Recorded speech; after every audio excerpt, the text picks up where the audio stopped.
구약을 보면 이스라엘 사람들은 1년에 최소 3번씩 명절이 될 때마다 예루살렘으로 갔었어야만 됐습니다. 그 사는 곳이 어디든지 간에 상관없이 예루살렘으로 가서 예루살렘에서 예배를 드리는 것이 마땅했습니다. 그래서 예루살렘에서 멀리 있는 사람은 때로는 몇 주, 몇 달이 걸리면서까지 예루살렘으로 찾아서 걸어갔습니다. 그 당시 보면 요즘은 우리가 길이 있지만은 그 당시에는 길이라는 것이 따로 없었습니다. 사람들이 그냥 많이 지나다니는 그 흔적을 보고 이 사람들이 순례자의 마음으로 예루살렘을 찾아서 사막을 거치고 산을 거치고 계곡을 거치고 뜨거운 바람도 뚫고 계속해서 걸어가는 것밖에 없었습니다. 이 사람들이 우리가 보기에는 우리가 그 이스라엘 사람들이 살았던 시대가 그냥 그 지역이 그냥 평평하고 멀리 훤히 보이는 그런 지역만은 아닙니다. 보면 굉장히 울퉁불퉁하고 산이 많고 계곡이 많아서 조금만 지나면 그 다음에 뭐가 있는지 보이지가 않습니다.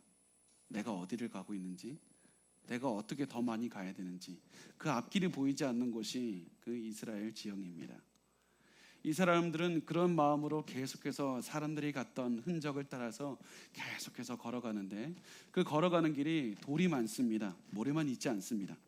굉장히 돌이 많고 거친 땅입니다. 또 지금처럼 우리가 좋은 운동화를 신고 좋은 신발을 신고 다닐 수가 없는 겁니다. 그 당시에는 굉장히 조악하게 만든, 굉장히 허술하게 만든 샌들을 신고 걸어갑니다. 게다가 이 길이 굉장히 어렵다 보니까 이런 길을 걷다 보니까 다리는 굉장히 아파하고 발은 부어있고 온몸은 굉장히 아파옵니다. 그리고 이 길이 때로는 태양이 굉장히 세게 오래 내리쬐서 섭씨 50도 이상을 넘나드는 그런 날씨가 올 때도 있습니다. 이런 때는 너무나도 숨조차 쉬기가 힘들어서 어디 쉬고 싶은데 어디 숨고 싶은데 도저히 숨을 장소가 보이지가 않습니다. 그리고 그 가는 길이 결코 쉽지 않습니다. 이 계곡들이 있는 길마다 숨어서 사람들이 명절 때 예루살렘으로 가는 것을 알고 도둑들과 강도들이 숨어 있습니다. 갑자기 어디서 저녁이 되면 튀어나와서 사람들을 덮칠지 모르는 그런 때입니다. 사람들은 그런 마음으로 조심조심 예루살렘으로 가고 있었습니다. 사람들이 이런 마음으로 갈 때 내가 진짜 잘 갈 수 있을까? 내가 이곳을 안전하게 예루살렘 도착은 할 수 있을까? 그런 생각이 들 것입니다. 근데 우리가 여기서 한번 질문을 해봤으면 좋겠습니다. 하나님께서 왜 예루살렘으로 가게 하셨을까요? 그냥 근처에 좋은 장소를 만들어 놓고 거기서 편하게 예배드리면 되고 거기서 그냥 사람들이 알맞은 장소에서 자기들이 예배를 드리게 하면 되는데 굳이 먼 길을 그렇게 모든 위험을 뚫고 모든 어려움을 극복하고 사람들이 그렇게까지 산과 물을 건너서 사막을 지나서 굳이 예루살렘으로 가게 하셨던 이유가 무엇일까? 그것이 무엇이냐면 하나님께서 그들의 정체성에 대해서 알려주고 싶으셨기 때문입니다. 그 이스라엘 사람들은 절대로 이 세상의 꿈을 두고 이 세상의 영원히 거처하는 것으로 목적을 삼는 사람들이 절대로 아니었습니다. 이 사람들의 목표는 하늘나라로 가는 것이 목표였습니다. 이 세상은 지나가는 곳이었습니다. 모든 사람이 다 천국을 향해서 하늘나라를 향해서 달려가는 것이 이 사람들의 목표였습니다. 그래서 하나님께서는 너가 있는 지역에 정착하고 있는 곳에서 안주하지 말고 너가 1년에 최소한 3번씩은 예루살렘으로 가면서 너가 이 삶에서 이 땅에서 정착하는 것이 너의 목적이 아니라 하늘나라를 향해서 간다, 천국을 향해서 간다, 하나님을 향해서 가는 것을 분명히 너가 그 인생의 목적임을 반드시 기억하라. 너는 이 땅에서 영원히 사는 것을 목적으로 하면 안 된다. 그래서 이 사람들은 계속해서 그것을 생각하면서 예루살렘으로 가면서 나는 이 땅에서 나그네로 사는 인생이다. 나는 이 땅에서 내가 영원히 살아가는 것을 목표로 하지 않는다. 나그네 인생이다. 그것을 계속해서 생각하면서 내 인생에서 내가 때론 실수해도 하나님을 믿고 걸어가면 결국에서는 천국까지 인도하시듯이 내가 지금 예루살렘으로 가는 길도 하나님을 믿고 걸어가면 예루살렘에 반드시 안전하게 인도하실 것이다. 그것을 믿고 걸어가게 하셨습니다. 우리 고린도후서 5장 7절 말씀을 우리 같이 한번 읽어보겠습니다. 시작. 이는 우리가 믿음으로 행하고 보는 것으로 행하지 아니함이로다. 믿음으로 행한다. 믿음으로 행한다. 보는 것으로만 하면 도저히 보이는 것이 많지가 않습니다. 낙심할 것밖에 없습니다. 믿음으로 행한다고 할 때 행한다는 말은 걷는다는 말입니다. 내가 믿음으로 걷는다. 앞에 길이 보이지 않아도, 내가 저 언덕 너머의 길은 뭐가 있는지 보이지 않아도, 내가 가는 그 예루살렘이 얼마나 남아있는지 나는 알지 못해도 그럼에도 불구하고 나는 믿음으로 또다시 걷고 또다시 걷고 또다시 걷는다. 내 주변에 강도가 기다릴지 모르나 내가 하나님께서 기다리신다는 마음으로 믿음으로 또다시 걷고 걷다. 이렇게 계속해서 걷는 것을 하면 하나님께서 나를 인도해 주신다. 이것을 기억해야만 했던 겁니다. 우리도 오늘날 예수 그리스도를 믿으면서 살아가는데, 예수를 믿으면, 내가 예수를 믿으면서 천국을 향해서 달려가면 내 삶이 편할 것만 같습니다. 내가 편한 것만 있었으면 좋겠습니다. 하나님께 기도하면 하나님께서 내 삶의 모든 것들을 주시면서 내가 안락한 길로만 살아가게 하시면 너무 좋을 것만 같아서 그렇게 기도합니다. 물론 하나님께서 우리의 기도에 응답하셔서 엄청나게 베풀어 주실 것이고, 또 결국에서는 천국으로 우리를 인도하실 겁니다. 그런데 우리는 지금 천국으로 가는 길에 있습니다. 우리가 때로는 천국으로 가는 길을 가고 있음에도 불구하고 때로는 어려움이 찾아옵니다. 사막과 같은 무더움이 찾아옵니다. 다리가 아픕니다. 몸이 아픕니다. 지치고 내가 앞길이 보이지가 않습니다. 도저히 얼마나를 더 가야 될지, 내가 과연 이 길을 다 갈 수 있을까, 내가 너무 목이 마른데, 그런 마음이 들 때도 있습니다. 그렇지만 하나님께서는 우리가 이 하나님을 믿는 마음으로 계속해서 천국으로 가기를 원하십니다. 이 땅에 우리가 목적을 두고 살아가는 것이 아니라 천국을 목적으로 두고 우리가 하나님을 믿고 걸어가기를 원하십니다. 우리 반드시 그것을 기억하셨으면 좋겠습니다. 오늘 본문 말씀은 예루살렘을 향해서 그렇게 걸어가는 순례자가 적은 시를 쓰고 있습니다. 이 순례자는 예루살렘을 향해서 걸어온 지 벌써 오래됐습니다. 계속해서 걸어와서 굉장히 힘들어하고 있는데, 드디어 저 눈앞에 멀리서 시온산이 보이고 그곳에 예루살렘이 보입니다. 이 사람이 너무나도 기뻤습니다. 내가 조금만 더 가면 다 도착했구나. 내가 조금만 더 가면 된다. 이런 기쁜 마음으로 이 사람이 이렇게 소리를 치는 겁니다. 시편 121편 1절과 2절 말씀을 우리 같이 읽겠습니다. 시작. 내가 산을 향하여 눈을 들리라. 나의 도움이 어디서 올까? 나의 도움은 천지를 지으신 여호와에게서로다. 이 사람이 예루살렘을 보니까 그렇게 반가울 수가 없었습니다. 예루살렘에 그냥 단순히 그 성이 보이는 게 중요한 게 아니라 그 안에 예배를 드리는 곳이 있고, 그 예배를 드리는 곳 안에 하나님이 계신다. 하나님을 만날 생각을 하니까 너무 기뻤습니다. 내가 지금까지 달려온 목적지가 하나님이었습니다. 그래서 이 사람이 그 예루살렘을 보면서 감탄하면서 이렇게 얘기합니다. 나의 도움은 어디서 오는가? 나의 도움은 어디서 오는가? 이 사람이 그렇게 질문하고 자기의 질문에 자기가 대답합니다. 내 도움은 하나님께로부터 온다. 이 사람이 지금까지 내가 살면서 이 길을 오는 동안에 도저히 내 길을 알 수가 없었고, 내 앞길이 보이지가 않았고, 너무 힘들었고, 때론 불안하기도 했는데 얼마나 더 걸어야 될지 알지 못하는 이런 길을 걸어왔지만, 확실한 것은 내가 지금 와서 거의 예루살렘에 도착해서 돌아보니까 하나님께서 나를 도우셨다. 이것을 체험한 겁니다. 내가 지금까지 수많은 어려움을 겪었지만 내 삶을 돌아봤더니 하나님께서 나를 도우셨고, 앞으로 남은 그 예루살렘까지 가는 길마저도 하나님께서 도우실 것이고, 그 예루살렘에 도착한 다음에서도 내가 천국으로 가는 그날까지 하나님께서 도우실 것이다. 이 사람은 하나님께서 나를 도우신다는 사실을 쳐다봤던 겁니다. 그런데 여기에서 도움이라고 번역한 그 히브리어가 에세어라는 말인데, 단순히 이 말을 도움이라고 번역하기엔 굉장히 약한 단어입니다. 도움이라고만 하면 우리가 마치 이런 느낌이 듭니다. 내가 무엇인가를 주도적으로 하고 하나님께서 내 옆에서 그냥 거드는 것, 지원하는 것 정도로 느껴질 수가 있습니다.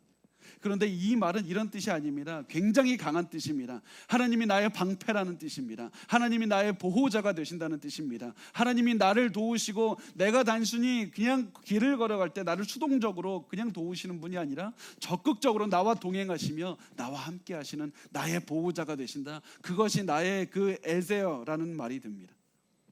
내가 지금까지 길을 가는 동안에 나는 내가 도움을 요청해야지 가끔 하나님이 들어주는 줄 알았습니다.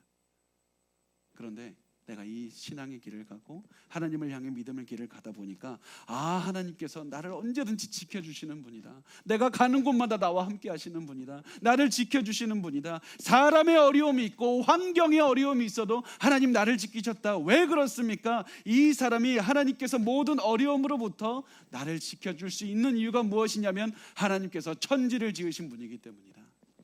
천지를 지으신 하나님이기 때문에 그렇습니다.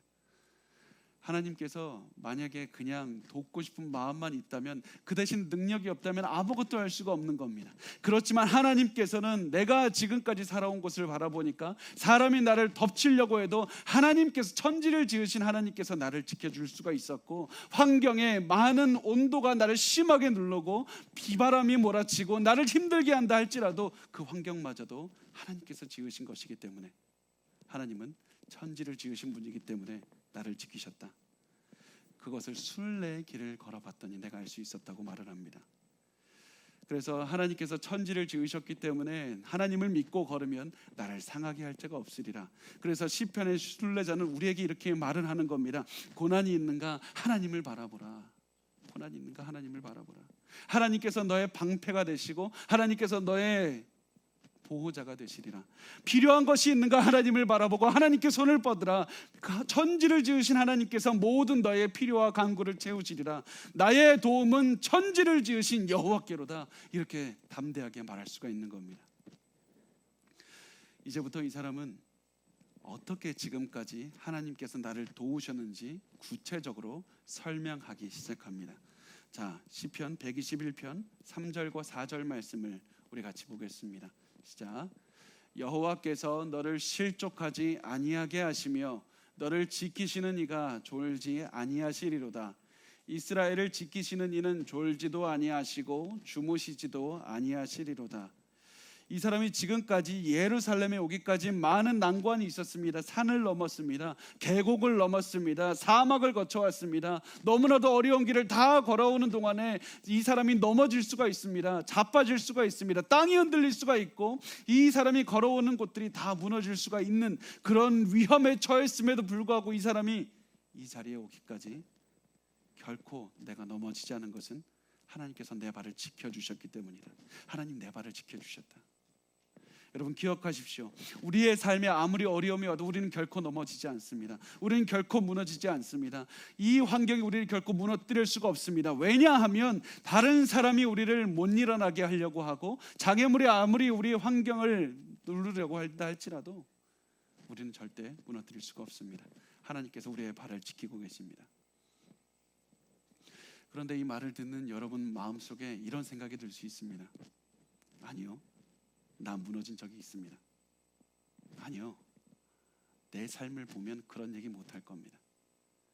나 정말로 무너졌고 나 정말로 혼자서 너무나도 외로워서 운 적도 많았고 내가 너무나도 가슴 아픈 일도 많았습니다. 나 분명히 쓰러졌는데, 분명히 상처 입었는데, 분명히 아파했고 나 넘어져 있었지만 하나님 나를 돕는 것 같지 않았습니다. 내가 지금까지 이 자리에 앉아있기까지 내가 얼마나 많은 고생을 했는지 아십니까?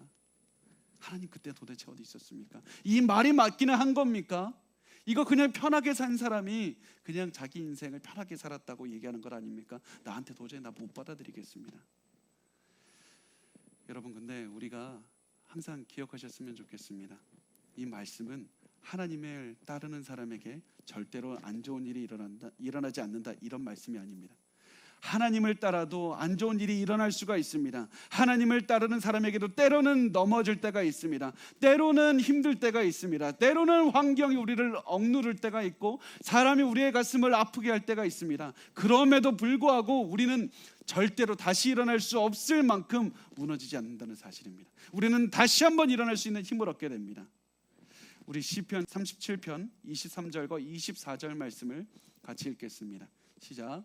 여호와께서 사람의 걸음을 정하시고 그의 길을 기뻐하시나니 그는 넘어지나 아주 엎드러지지 아니함은 여호와께서 그의 손으로 붙드심이로다.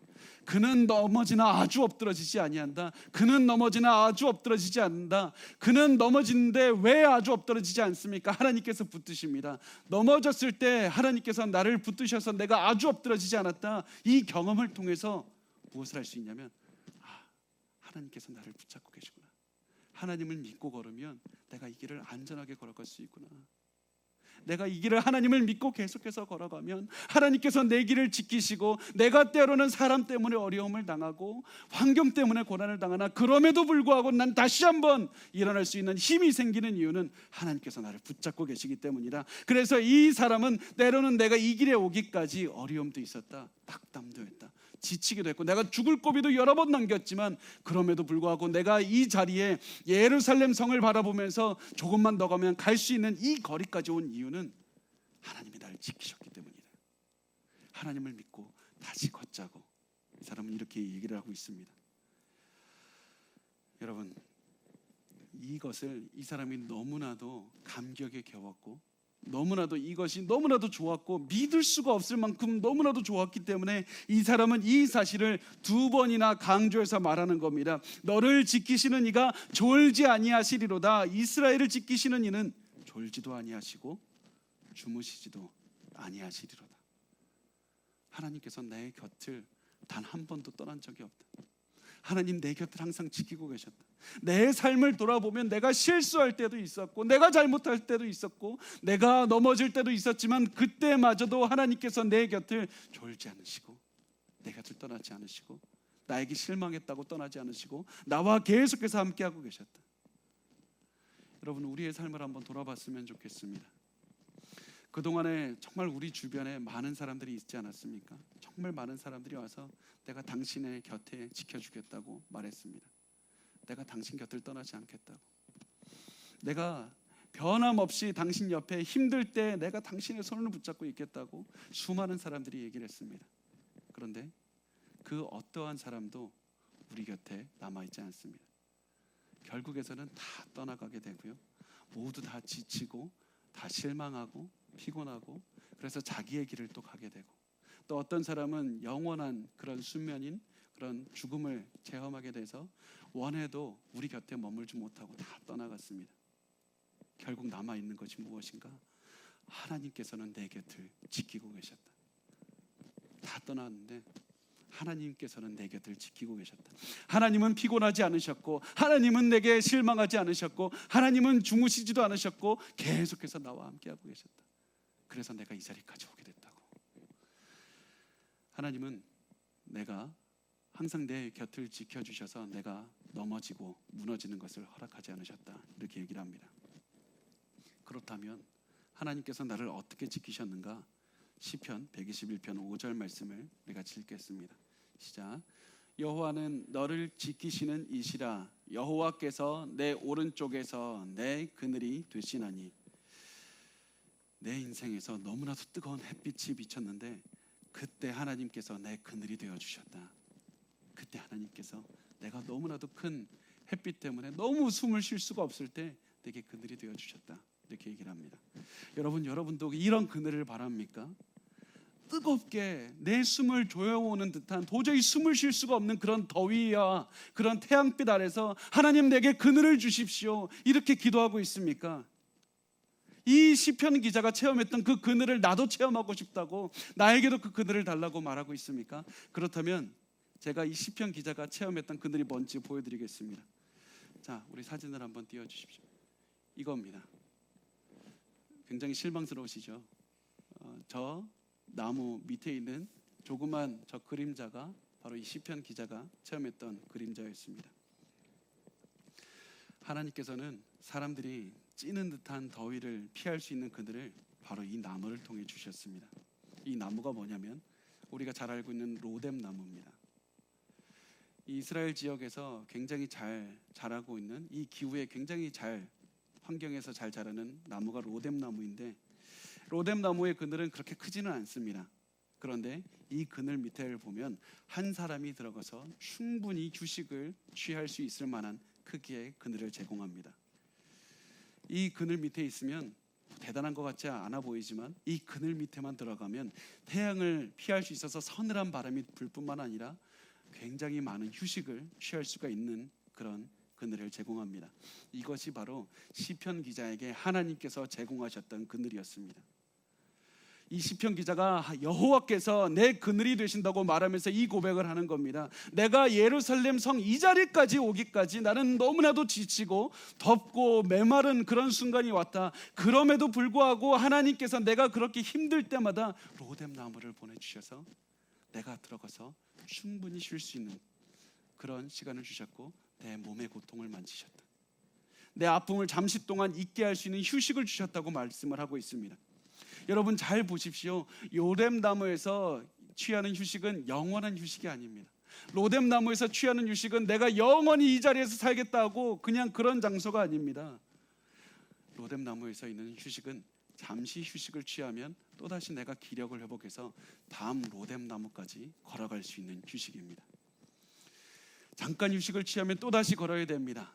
이 로뎀 나무에서 휴식을 취한 다음에 조금 더 몇 걸음 더 가서 휴식을 취하고 더 걸어가서 모퉁이만 돌면 보이지 않는 곳에 또 로뎀 나무가 있어서 내가 힘들 때 또다시 거기서 휴식을 취하는 그런 그늘을 제공하시는 하나님의 능력을 체험한 겁니다.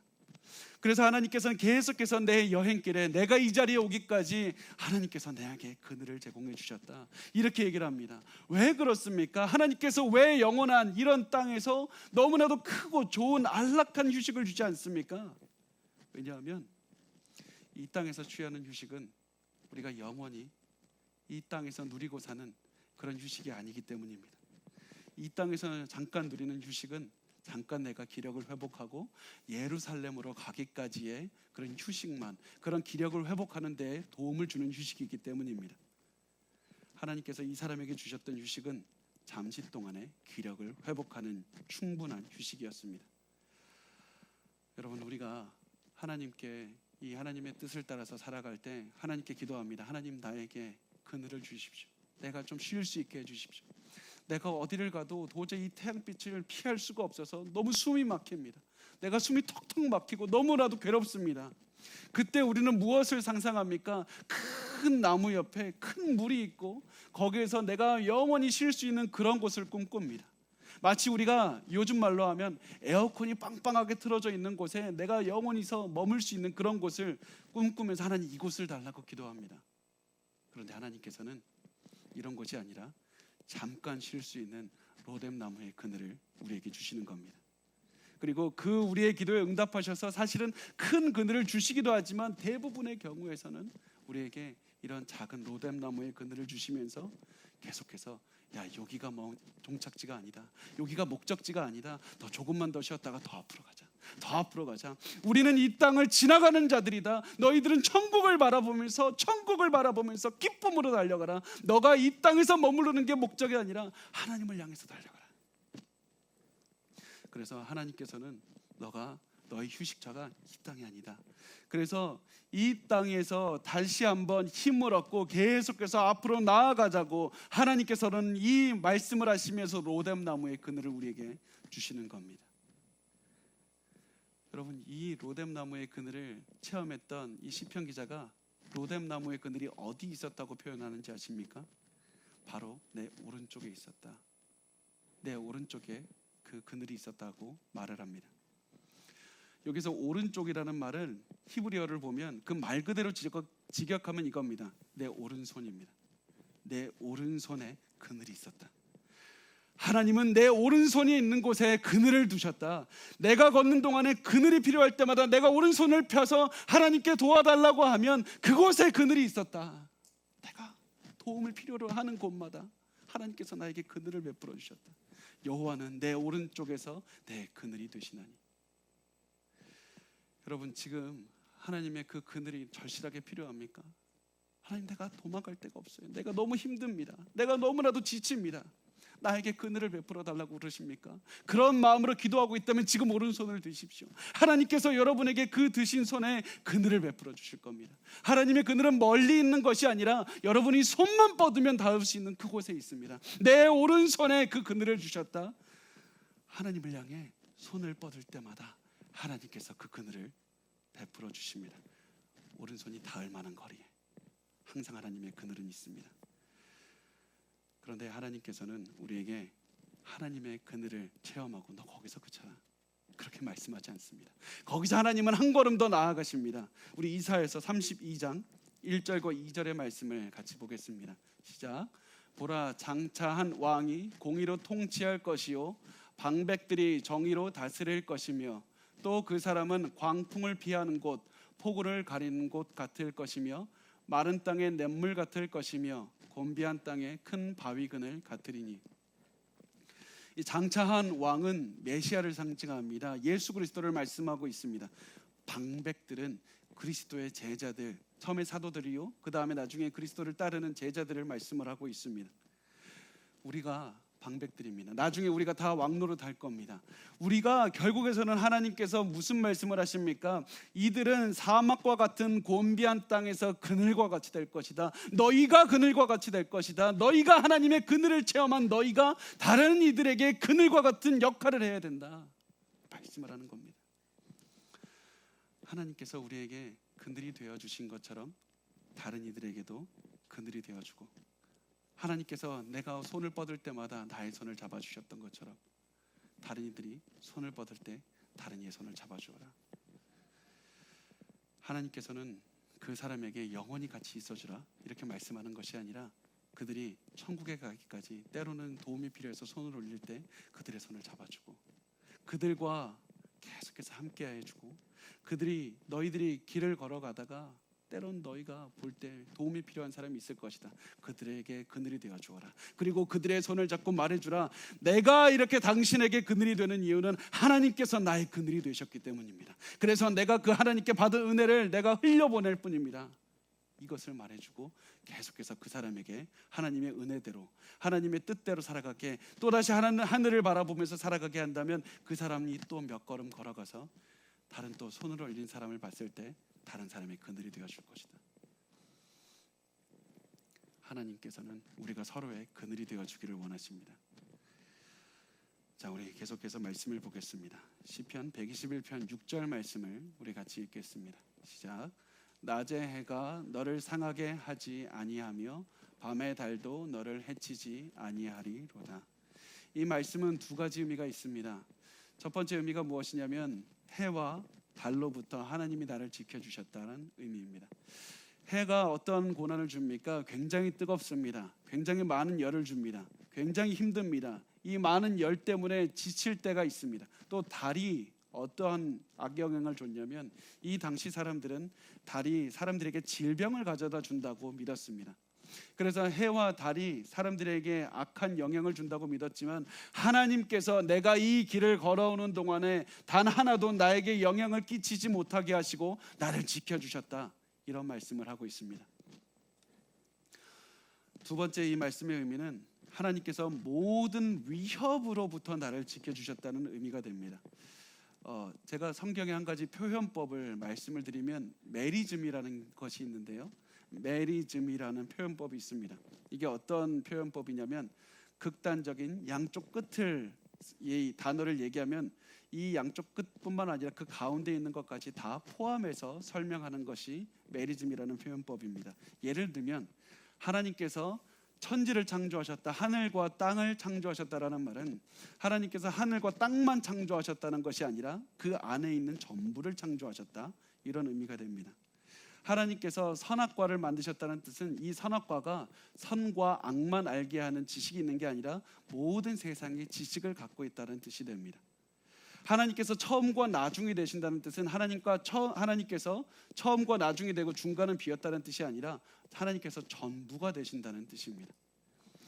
오늘 말씀에서 하나님께서 낮의 해와 밤의 달로부터 지켜주셨다는 말은 하나님께서 나를 모든 상황에서 모든 환경에서, 모든 위협에서 나를 지켜주셨다. 하나님께서 나를 계속해서 지켜주셨다. 햇빛이 쬐을 때도 나의 그늘이 되셨고 달빛이 쬐을 때도 나의 그늘이 되어주셨다. 하나님께서는 나를 계속해서 지켜주셨다라는 말씀을 하고 있습니다. 우리 7절과 8절 말씀을 우리 같이 읽어보겠습니다. 시작. 여호와께서 너를 지켜 모든 환난을 면하게 하시며 또 내 영혼을 지키시리로다. 여호와께서 너의 출입을 지금부터 영원까지 지키시리로다. 하나님께서는 나를 모든 환난으로부터 지켜주셨다. 나를 모든 환난으로 지켜주셨고 또 내 영혼을 지키시리로다. 이렇게 얘기를 하는데, 내 영혼이라는 말이 히브리어로 네페시라는 단어인데요, 이 단어는 영혼이라는 단어보다는 생명이라는 단어로 번역하는 게 훨씬 맞습니다. 생명을 지켜주셨다. 하나님께서 내 목숨 지켜주셨다. 이렇게 번역하는 것이 훨씬 더 그 뜻에 옳게 자연스럽게 번역이 된 겁니다.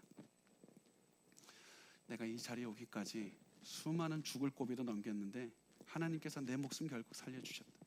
내가 살아났을 뿐 아니라, 내가 단순히 그냥 사는 것이 중요한 것이 아니라 하나님께서 나를 이끄셔서 내가 예루살렘 성을 보이는 이 자리까지 오게 하셨다. 그래서 이 여행은 내가 혼자 한 것이 아니고 하나님과 동행한 그런 여행이었다. 정말 감사하다. 이렇게 얘기를 하고 있습니다. 그래서 이 사람이 이렇게 말을 하고 있습니다. 하나님께서 너의 출입을 지금부터 영원까지 지키시리로다. 지금부터 너의 출입을 지키신다. 나가고 들어옴을 지키신다. 또다시 메리즘이 나오죠. 나가고 들어옴, 모든 활동에서 나를 지켜주신다. 하나님께서 내 삶의 모든 활동을 지켜주셨고 모든 해악으로부터 나를 지켜주셨고 모든 아픔으로부터 나를 지켜주셨다. 그래서 하나님께서는 지금까지 나를 지켜주셨던 것처럼 나를 영원히 지켜주시고 내가 가는 그 모든 길, 예루살렘 성까지, 그리고 예루살렘 성을 도달한 다음에는 천국까지 하나님께서 나를 인도하실 것이다. 이 믿음의 고백을 하면서 오늘 시편의 기자는 이 시를 마무리하게 되는 겁니다. 제가 오늘 이 말씀을 묵상하면서 한 목사님에 대해서 알게 됐습니다. 이 목사님께서는 팔레스타인에서 굉장히 오랫동안 사역을 하시고 가르치는 사역을 하셨던 목사님입니다. 근데 이분이 이렇게 간증을 합니다. 내 인생이 사막 같을 때가 있었다고 말을 합니다. 내가 이 사막을 너무나도 많이 다녀봤지만 그렇게 다니면서 느낀 것은 내 인생이 참 사막 같을 때가 있었다. 그때 가장 심했을 때가 언제였냐면 자신의 어머니가 젊은 시절에 돌아가셨을 때, 교통사고로 돌아가셨는데 그때 자기의 삶을 돌아보면서 자기 인생을 이렇게 표현을 했습니다. 단순히 힘들었다 이렇게 말하는 게 아니라, 그때 내 인생은 마치 너무 더웠고 너무 숨이 찼고 너무 힘이 들었습니다. 그 느껴지십니까? 그때 고통이 너무나도 커서 그냥 내가 힘들었다 이것을 표현이 안 되니까 너무 더웠고 너무 숨이 찼고 너무 힘이 들었습니다. 그렇게 이분이 계속해서 살아가다가 언젠가는 시간이 더 지나서 심장 수술을 하게 되고, 이 심장 수술까지 하게 되니까 이분이 이렇게 이런 마음이 들었다고 합니다.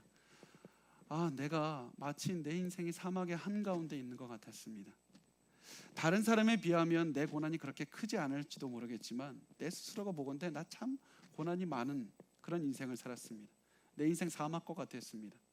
하나님 왜 나한테 그런 삶을 살게 하셨습니까?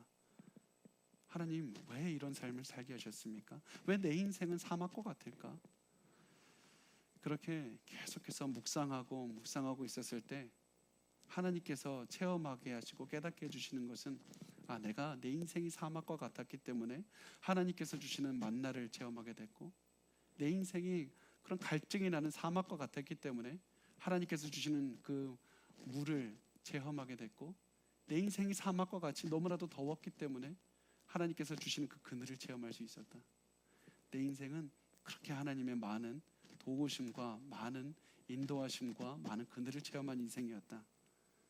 그렇게 하나님께서 나에게 응답하셨다라고 하는 간증을 들었습니다. 그런데 이분이 여기서 그치지 않고요, 한 걸음 더 나아갑니다. 사람들에게 이렇게 얘기를 합니다. 내가 이런 것들을 체험했다고 해서 내가 겪는 고난이 쉽게 변하지도 않았습니다. 내가 겪는 고통이 줄어들지도 않았습니다. 난 여전히 아팠고 내 몸은 여전히 아팠고 난 여전히 때로는 힘이 들었습니다.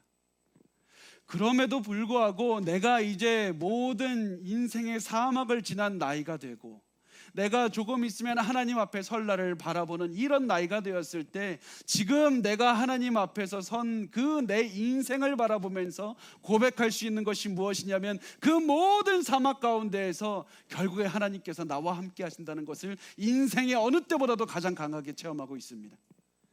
내가 가는 그 길마다 하나님은 나와 동행하시고 내가 필요한 것만 하나님은 나를 채워주시고 내가 더워서 하나님 죽겠습니다라고 할 때마다 나에게 그늘이 되어주셨습니다. 다시 이분이 이렇게 말하면서 끝을 냅니다. 다시 한번 말하지만 하나님이 그늘이 되어주신다고 해서 여행이 쉽게 변하지도 않았고 사막은 여전히 뜨거웠습니다. 그러나 하나님의 그늘을 체험한 그 순간 그 여행은 더 이상 불가능한 여행이 아니게 됩니다. 그 여행은 충분히 할 만한 여행이 됩니다. 하나님께서 나와 동행하시기 때문입니다. 하나님의 그늘이 나와 함께 하시기 때문입니다. 하나님께서 나와 동행하시기 때문입니다. 여러분은 지금 그 어려운 길을 걸어가고 있습니까? 뜨거운 태양 때문에 좀 숨이 막힙니까? 지칩니까? 온몸이 아프고 좀 쉬고 싶은데 도저히 쉴 시간이 보이지 않는 그런 삶을 살아가고 있습니까? 조금만 더 걸어가면 될 것 같은데 아무리 내가 마음을 먹어도 몸이 움직여주질 않습니다. 너무 힘듭니다. 내가 아무리 결심해봤자 내 가슴속에서 힘이 생기지 않습니다. 내가 조금 더 가고 싶은데 내가 힘이 생기지 않습니다. 하나님, 나도 알겠습니다. 나도 이제 하나님께서 동행하신다는 사실을 알고 나도 가겠습니다. 그런데 내가 힘이 생기지가 않아요. 이때 어떻게 해야 될까요? 사실은 제가 이 말씀에서 굉장히 중요한 말씀이 있는데 언급하지 않고 지나간 것이 있습니다. 시편 121편 1절과 2절이 끝난 다음에 3절부터는 굉장히 많은 이야기가 변하게 됩니다. 이 사람이 3절부터는 너를이라고 계속해서 지칭하게 되는데 이 너가 누구냐면 바로 자기 자신입니다.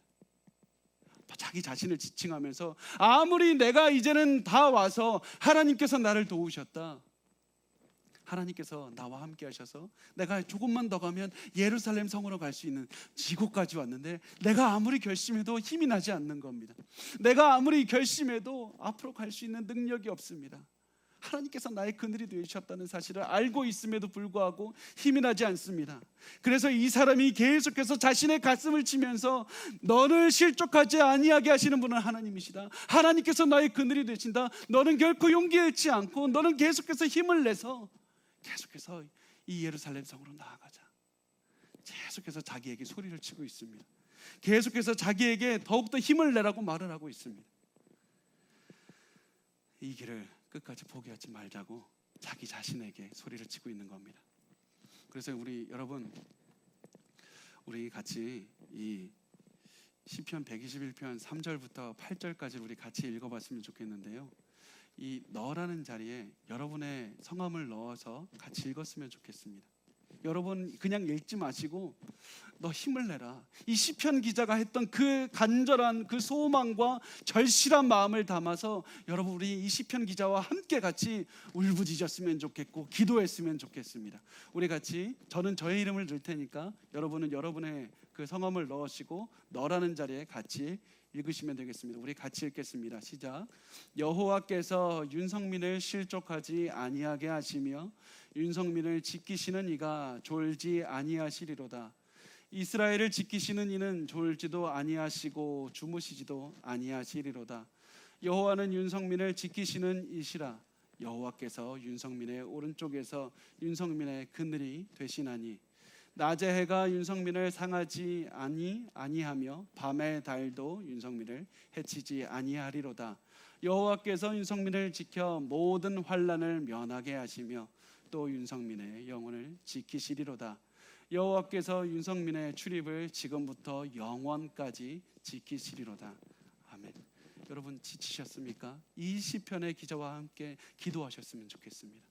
시편의 기자와 함께 찬양했으면 좋겠습니다.